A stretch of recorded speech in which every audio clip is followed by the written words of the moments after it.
Welcome back. This is like part 2 of the smoke alarm testing.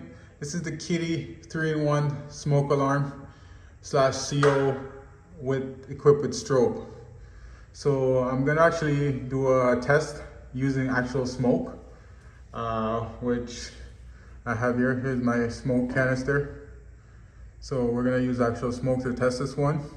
We do have the push button test functionality, which is that's approved test by the manufacturer as well. But we're gonna actually use smoke to actually test for this time.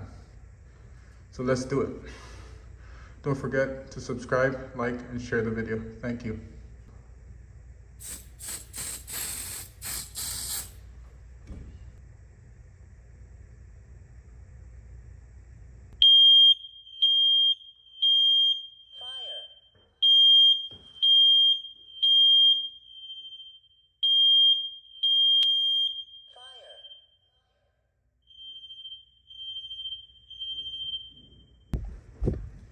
Just fanning it to get some of the smoke away.